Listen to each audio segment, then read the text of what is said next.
were bad. We intimidated, we dominated, but we took a lot of pride in that. We took a lot of pride in trailblazing and how the game was played back at that time.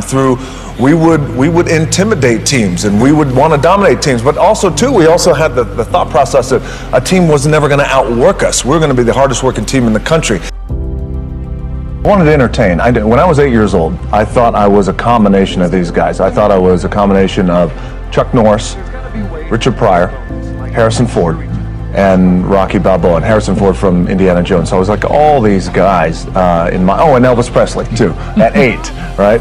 Pretty lofty ambition. Yes, exactly. So I knew at that time when I was 8, I wanted to be an entertainer, and I loved the idea of that and what it meant. And when I was 8, I saw Indiana Jones for the first time, and I loved that character. Like, wow. I remember I had great angst every night before I went out because I was not able to be myself. My very first WrestleMania, the biggest show of the year, the Super Bowl of wrestling.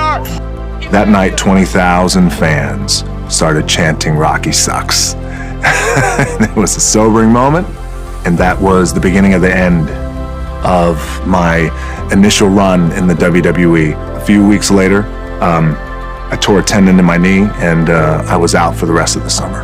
And I came to the realization before I went back that it wasn't me, personally, that they didn't like. It was that I wasn't being me. I wasn't being real. I wasn't being authentic. In that moment, The Rock was born. And about a month later, I was the hottest heel in the company. And things were on fire. And the greatest lesson about that is be you. Be yourself. Yes, I get up at crazy hours, whether it's 3 o'clock in the morning, by the way. When we were talking in London, I was getting up at 3 because I had to be on set by 7.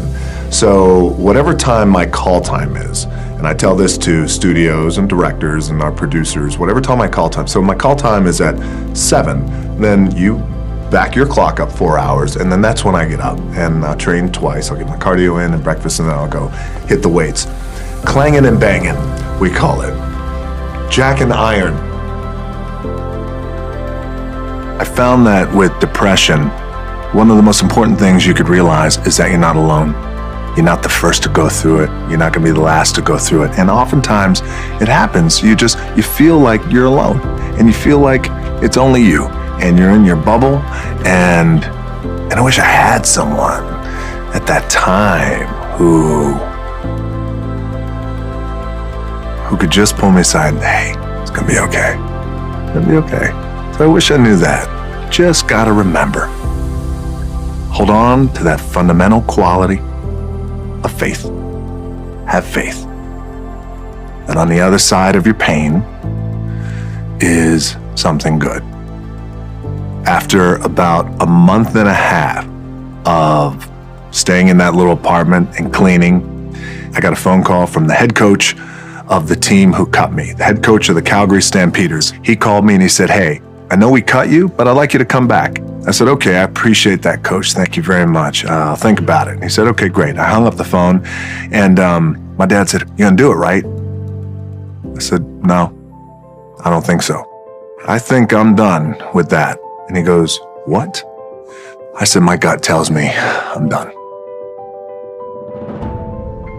When I was 16 years old, that was the last time that I was arrested. And at that time, we were at an all-time low, I think, with our family. And at that time, we were living in Bethlehem, Pennsylvania. And I am already a pretty big boy, 6'4", 200 and maybe 20, 25 pounds. I had a very bad mustache. I had a chip on my shoulder. Fresh into this high school in Bethlehem, Pennsylvania, Freedom High School. I wanted to use the bathroom, but I didn't want to use the regular boys' bathroom because the boys' bathroom smelled like smoke and all the other fun stuff that boys' bathrooms smell like. So I'd go into the teacher's lounge, and a teacher comes in. His name is Jody Swick. Tough guy. He says, "Hey, you can't be in here." I kind of pause, look over my shoulder. "Okay, I'll leave when I'm done." And I continue to wash my hands. I slowly dry my hands and I walked by him and I kind of just looked at him. I walked by, he looked at me, didn't say a word, but he was fuming. I went home that night and I felt bad. I just felt bad. Very next day, I found him and I went to see him in his class and I said, I just want to apologize for how I acted yesterday and I'm sorry. And I stuck my hand out and he looked at my hand and looked at me, looked at my hand again. He shook my hand. I'll never forget that shake. He wouldn't let it go. And I love that man. I'll never forget the impact that he had in my life. And the reminder and my takeaway from that amazing relationship that I had was the empathy that he had for a punk kid who treated him so rudely and disrespectfully. He looked past that BS and said, I believe in you and I want to turn you around. If I had to be great at something, I wanted to be great in this world of Hollywood and movie making and producing and entertainment. I had to commit, and like you guys have to commit. Obviously, you commit to something, commit to the goal. So I quietly retired. 2 years later, I thought, what the f did I do with my career? Because my movies were not doing well. I was written off. I was like, it was around 2006, 2007. I was like, God damn. I left, I pulled a Jim Brown. I left when I was on top, like number one in the wrestling business, and I left. It was a ballsy, gutsy, some call it stupid move, but I had to commit and I had to follow what was in my gut. And at that time, I'll share this with you guys, and Will Smith is my boy, and I sat down at that time with the agency I was with, and they said, what do you want to accomplish? I said, I want to accomplish the world. I want the world, and I want Will Smith's career. And I said, and I mean this respectfully because I know he's here at this agency with us, I want to do it bigger and better.